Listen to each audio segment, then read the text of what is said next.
Oh, sometimes you just can't ignore the excitement. I'm telling you, it's the 4th of July tomorrow, isn't it? Is this true or not? You know, I came in here and I was all ready for celebrations tomorrow. And I find out that everybody here on the station, except me and other low-class menials, are transcribed. I had a Roman candle that I was going to give to Pegeen. And I had some sparklers for Carlton Fredericks. There he is, this old Carlos. Get out of here, you're going to blow up the joint. Help, police. Had some sparklers for old Carlton Fredericks here, and I had a wonderful, I'll tell you, I had a wonderful Roman candle that I was going to give to John Gambling. I even knew how I was going to give it to him. Yeah, you know, there's a lot of things you can do with Roman candles, and I had a couple of skyrockets that I was going to use on Martha Dean. You know, a lot of fun. I had a wonderful thing for Arlene Francis. None of them are going to show up here. Stuck again, you know. It is true that this is the 4th of July. It's a funny thing. Last night, or was it the night before last? You know, the 4th of July is a very strange holiday, and I don't know quite how to approach this. Every year, I get about X numbers of things from people who say, please repeat the stories about the 4th of July that you have told in the past. Well, they're not stories. They're hello. This crummy earphone. Hello, just cheap equipment around this joint, I'll tell you. We got all kinds of little things that they ordered from the Johnson & Smith catalog about 25 years ago. You know, microphones that you press to cut in on radio programs to fool your friends and do the commercials. You know, those little crystal set earphones, a little pair of tin cans on my head here, all this cheap stuff. You'd be surprised. You know, our transmitter came as a kit from Allied Radio. It's a funny thing. Yeah, it was one of those things, learn radio the easy way and learn to read circuits, and they put it together. Mr. O'Neill's been making dough ever since with it. Funny bit. You know, that's the trouble. Some of us just waste our substance. Other guys put it to good use. It's like a gigantic peat humus bog. Yeah. I know. Who says I'm kidding? Who ever heard of a humorous kidding, Ted? The only guys that kid are the serious guys. I'm crying out loud. Don't kid yourself. There are more guys kidding in more pulpits across the country. That's another thing. More politicians kidding than anything you ever saw in your life. But here it is, the 4th of July coming up.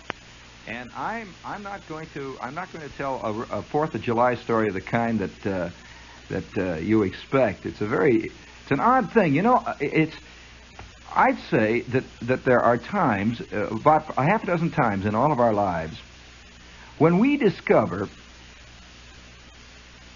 the thing that we really are, which is a big, fat, sentimental taffy apple, each one of us.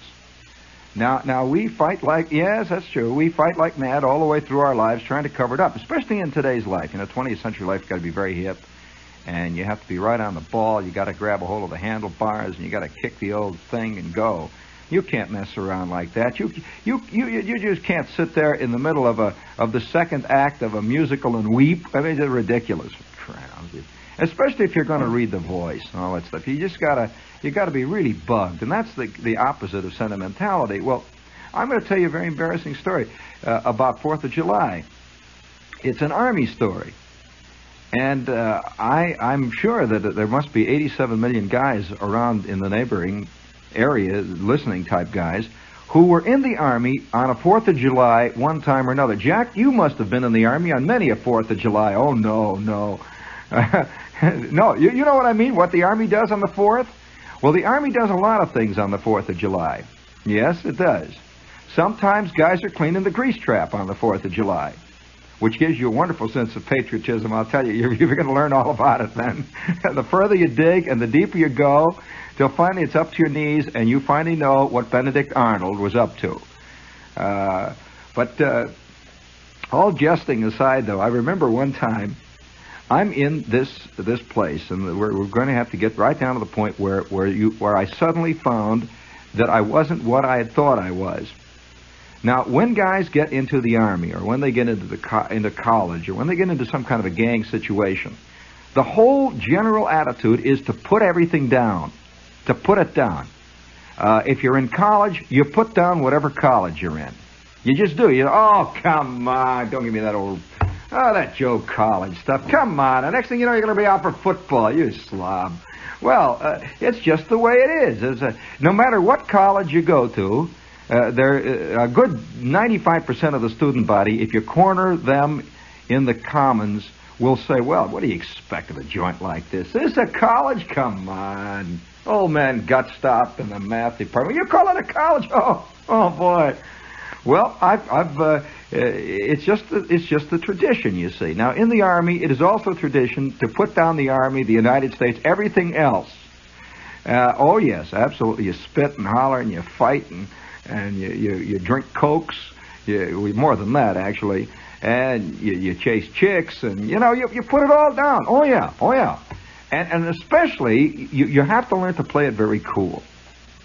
There's no such thing in the Army except at very strange, odd moments as patriotism. Now, whenever they write movie scripts, they always have Van Johnson with a kind of a tear in the eye, leading the guys out of the shell hole, plunging forward into this impregnable German pillbox, and they're doing it for, well, you can hear the sound of some stars and stripes and everything playing about. You know what they're doing it for. They're not doing it because the captain is yelling at them, and you got to do it. That's not. It's a different thing. Well, patriotism rarely ever enters the Army. Very, very rarely.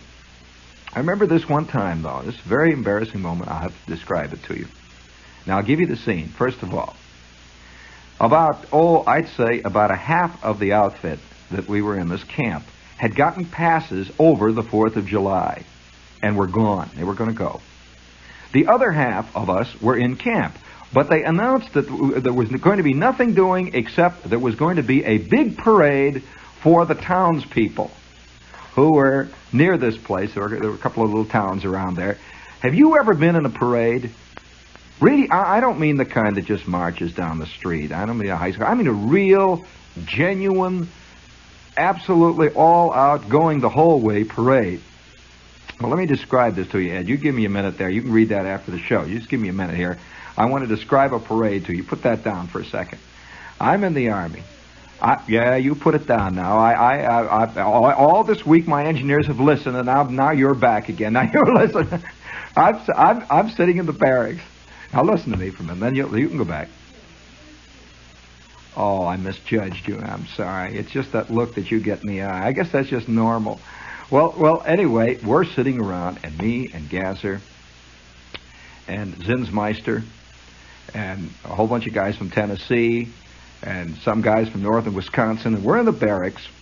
And that afternoon, we're going to have a parade. Now, the parade is to be at 1 o'clock. It is now about 10. And they have told us we've got the morning off to get our equipment ready for the big parade. I have been appointed guidon. One of the very few things I've ever been appointed ever in my life in the Army. Well, guidon is the guy who marches up in the front. Yeah.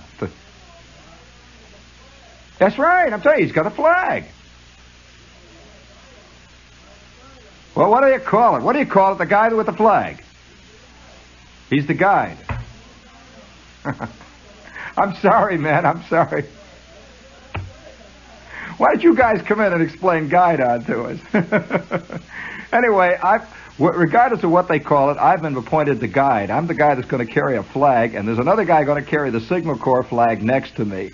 And somebody's going to carry the battalion flag next to him. Very exciting moment. And so I'm sitting there, and they've given me my staff. It's got a great big thing on the front of it, the big eagle on the top.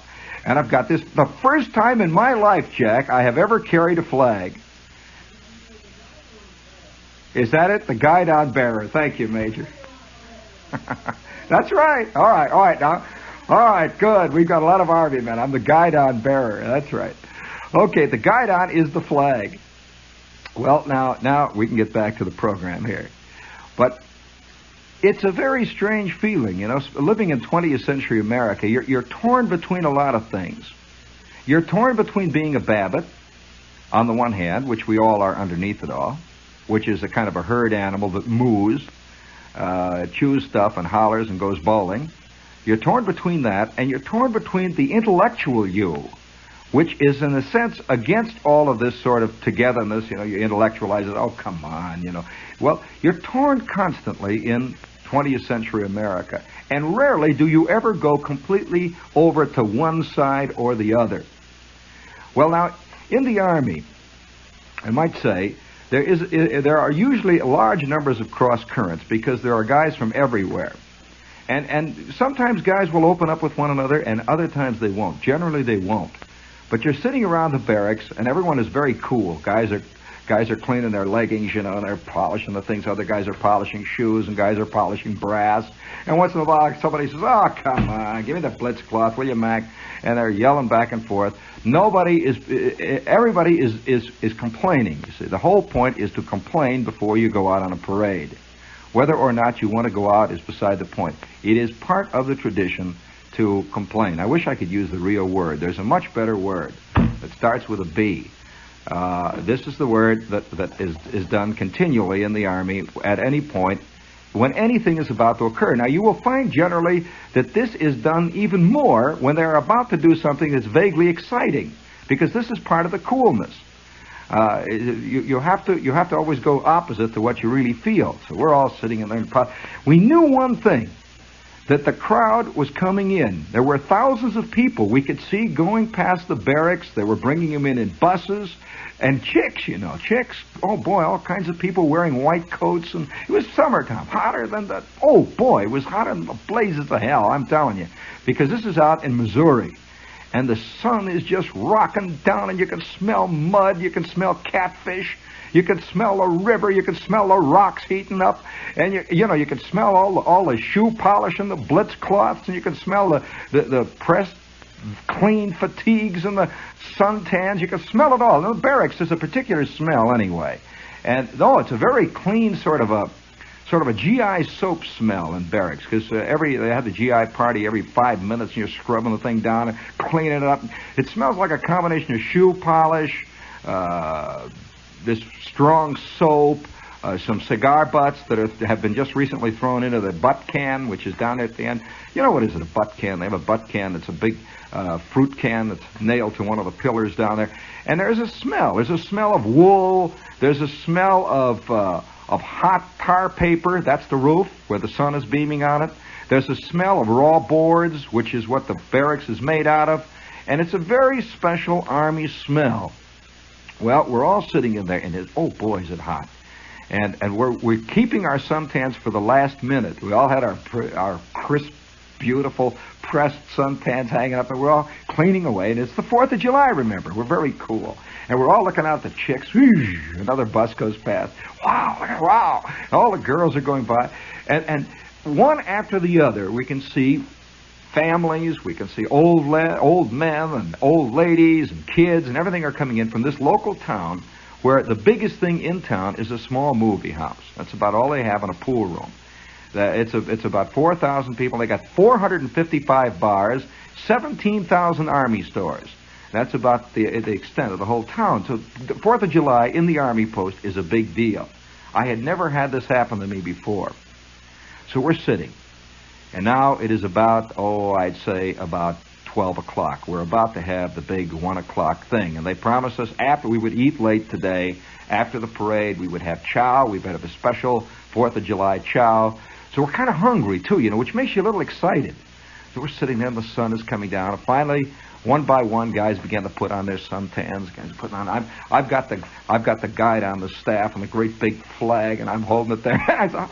and they've taught me how to hold this thing. It goes in a sort of a socket, that hangs around your waist. Great big flag, fantastic flag. And on the top of it are these big golden tassels hanging down, And it's one of these huge flags that they use especially for parading. Have you ever seen the kind of flags that have the gold fringe around the edges of it? That is a very high-class flag, and it is one of these big floating silken flags. So I'm making snide remarks. Hey, Charlie, you say you want to polish your shoes? That kind of stuff. You know how guys are. Hey, Mac, why don't you tear off a piece? That kind of stuff. So I'm flubbing around with this thing, and it's got a case on it. It's one of these things that slips down over the top of it. And up to this point, it had been in the case. Speaking of flubbing around, this is WOR AM at FM, New York. Well, it is now about 12:30, and we are now dressed. Most of us are dressed, and they have issued to us for this special parade especially the guidon bearers, guys. They had guys. What do they call them anyway? There's guys that march out in front and guys in the back. All kinds of various outriders. All the outriders are given white belts. We have these white belts and white leggings, which have been issued to us. Very clean. We're polishing these darn things. You know, I've never had this before.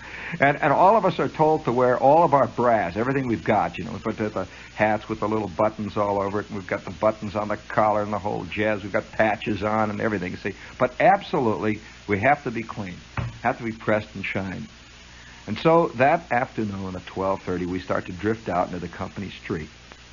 I get out there, and the first sergeant from Scranton is out there wearing his sunglasses, sharp. Oh, boy, was he ready. He had stripes polished. You know, there are very few things that look more official and more, in a strange way, a peculiar beauty than a first sergeant's set of stripes creased right down the middle like a knife. You know, they just crease them right down the middle, and usually they go from almost to the top of the guy's arm all the way down to his elbow. You know, there's great big fat things laying on each side. First sergeant is out there, and he's lining us all up. Oh, let's go, you! Come on, you guys! Everyone, the first platoon, let's go! And they're yelling and hollering and blowing the whistles, and we start falling in. And Shepard falls in off over there to the right of the company with his guidon. And the sergeant hollers, "Take your cover off, Shepard! Come on, let's go! We're going to move out here in a couple of minutes. So I take the guidon down a gasser, or somebody helps me slide the cover off, and I put this thing up, and it starts to float out there.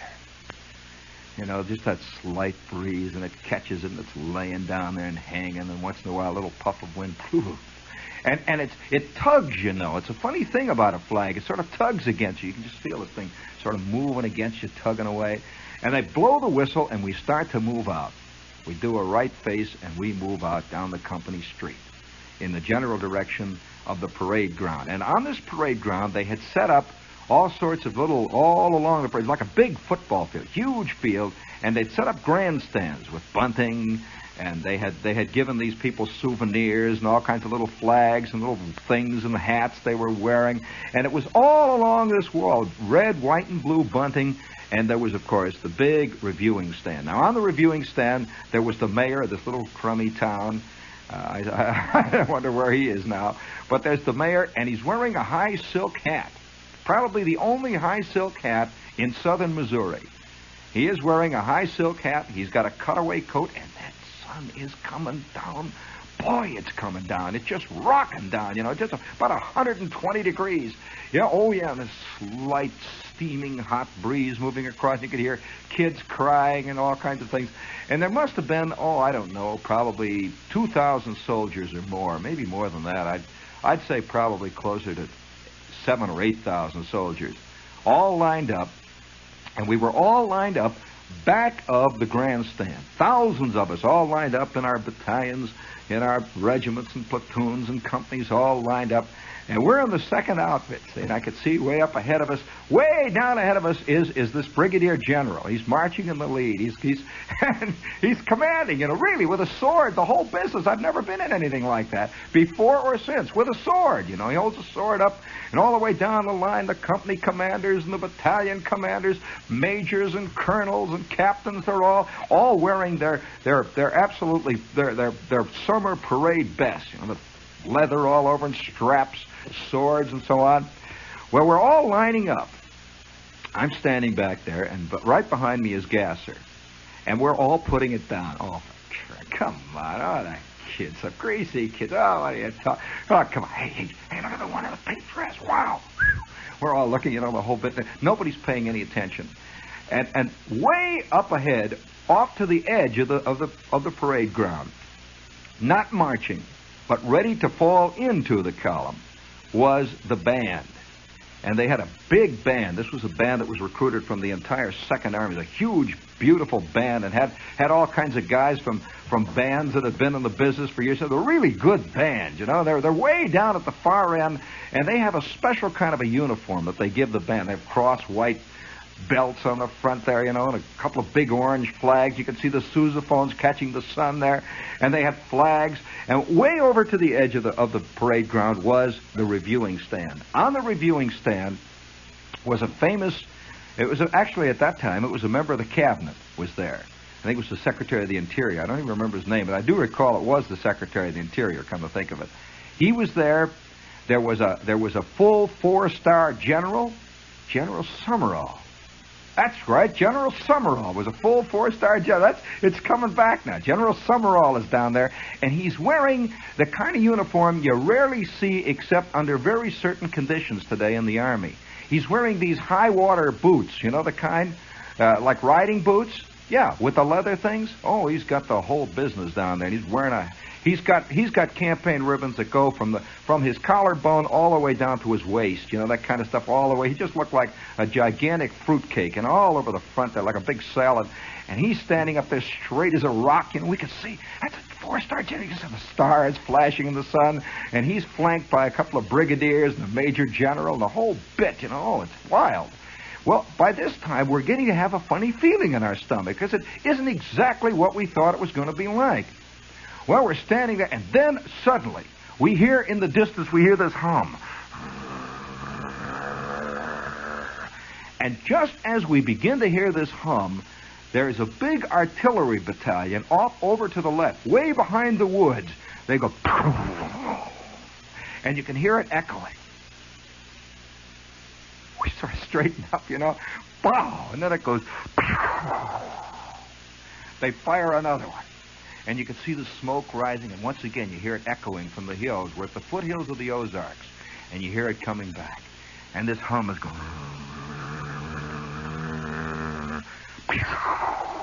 Another one goes.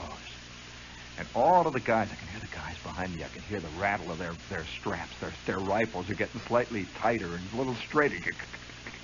Here guys straightening up their rifles, all their Enfields and their Garands and their Springfields are all polished, and they're straightening up. And remember, all this time we are standing at attention. We are waiting to go. And I can see right directly ahead of me, we're at a right face, you see, we're at a column right face. Directly ahead of me is our captain. He is standing like he has been molded out of ebony. He's just standing there. Straight up, he's got this sword. You hear it getting louder and louder. And then we see out of the corner of our eye, we're all trying to stand at attention. Out of the left corner of our eye, Eddie, we see these things coming. And there's this fantastic formation of B-17s. And above them are a flight of P-51s. And below them are a flight of P-38s. And you just see them coming in. And they go roaring over the field at about 3,000 or 4,000 feet. And all the while the artillery coming.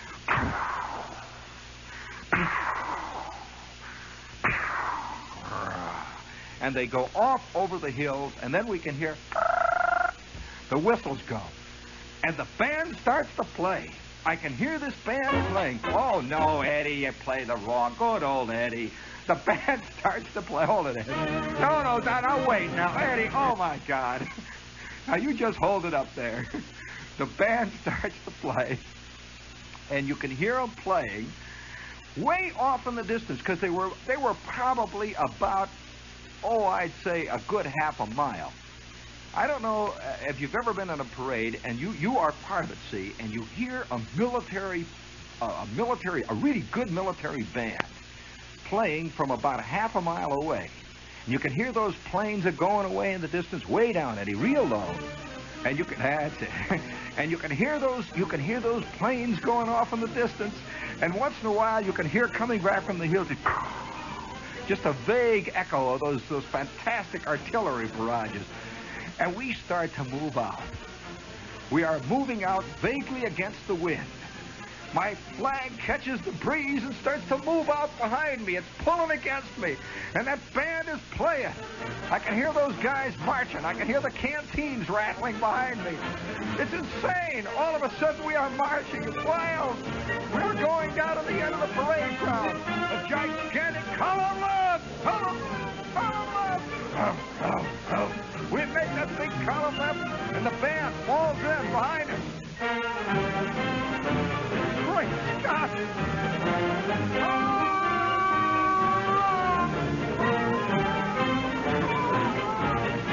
We are now marching right down the middle of the parade ground. Millions of people are cheering.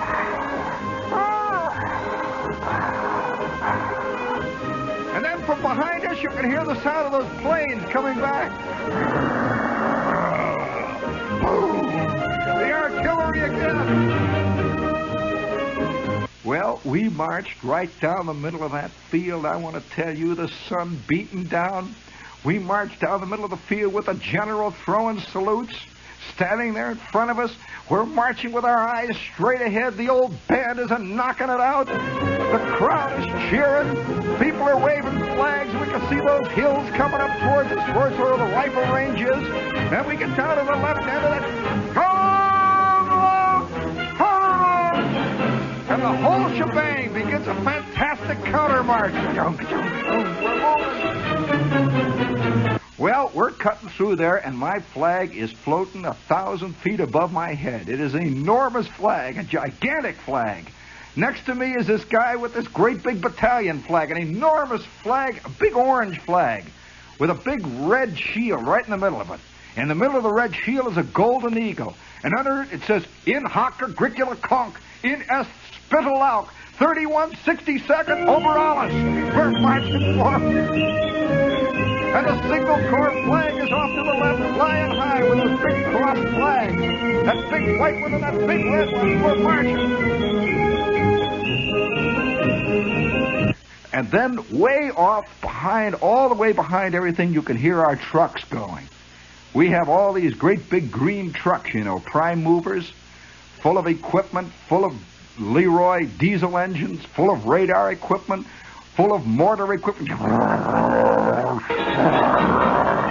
They're making a gigantic left turn. The people are screaming and hollering.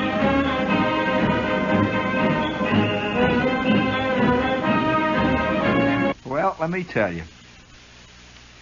All I can say is a very funny thing began to set in. When we marched the other way, we made a great big circle and marched right back again in front of the stand, you know, the whole thing going, flags flying. This general is marching out ahead of us. This brigadier, who later became a major general, I forget his name, but this brigadier general, 2 months later got his second star, and I suspect it was because of this day. He is marching. He is holding his sword high above him. You can see it flashing in the sun. He is holding it high, and then just as he gets to the reviewing stand, he gives this fantastic salute with his sword. General Summerall throws him a salute. The band roars out.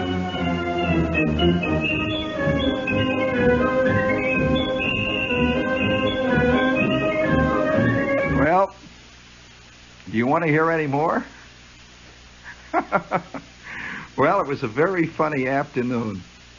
It was a very strange afternoon. We marched back down the other way, and we got down towards the end, and the P-51s, the P-38s, and the B-17s made another big pass over the field, and they pulled us all up at attention. And the General Summerall, had a PA system. And I can remember how he talked, because this was a very vivid afternoon for me. And strangely enough, up to this point, I had been the biggest put-down artist you ever heard in your life. I mean, you know, I was putting the whole jazz down. And I'm standing down there at the end of the field, and I got my flag now, and it's sunk down in that socket, and I'm braced against the wind. And it's pulling you, you know, and you're trying to stand at attention while that flag is pulling. You just feel it rocking you back and forth. And the general starts to talk into the PA system. And you could hear it floating out over the field and bouncing off of the hills, and the people are all sitting there. "Gentlemen, men of the 3162nd Signal Battalion, the 3164th, the 3167th, and the 813th Signal Heavy Construction Battalion, all elements of the Second Army. I want to salute you. And I would like to say that this is one of the most stirring demonstrations that I have seen in many years of service to the U.S. Army." Well, all of us are standing there, and it was hard to tell whether the general meant it. Jack, you've been in many of those things. Did the general mean it? Well, it's hard to tell, because we all stand up kind of a little. You can hear the band instruments rattling, and you can hear guys flubbing around with the gear shifts in their tanks and stuff. You can always hear vague equipment creakings when everyone is standing there. And the general continues to talk. "We have a very great task that lies before us. Many of you men will not be here one day, a year in the future. Many of you men are going to go into this war and not come back. I hope that none of you men ever regret being part of this great historical crusade. I would like to say that I want to wish each and every one of you the best of luck. And as an old soldier, I can only say, just take it as it comes. Well, everyone sat there for a second, and he was through. He stepped back. What a strange thing to say to us. He stepped back. Our brigadier general throws him another salute. You can hear whistles going up and down the line. The band picks up the beat. We make a great left wheel, and we are marching back towards the barracks area.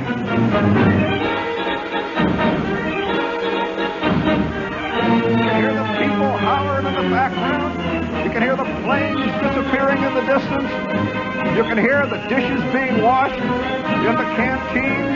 And we are marching towards the company area.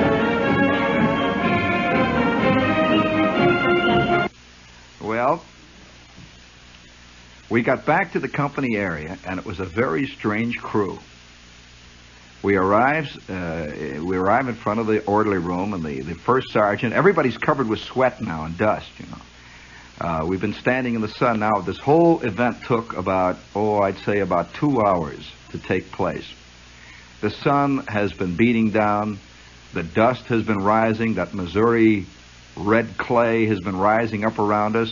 I can remember very clearly these white leggings that were very tight. These white leggings are now covered with a fine red film. You put your thumb on it and you leave a big red thumbprint. And the crossed white leather straps that I had that held this flag were covered with all this strange red dust. And we're taking off our equipment. We're in the barracks, and not a word is being said. And guys are taking off their equipment.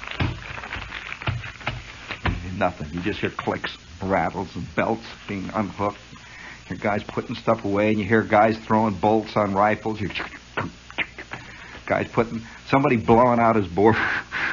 Blowing out his barrel, other guys looking up to the... Not a word is being said. It's very funny. The whole company is in a completely different mood. There's not one single put-down artist in the outfit, including me, including Gasser, including all of us.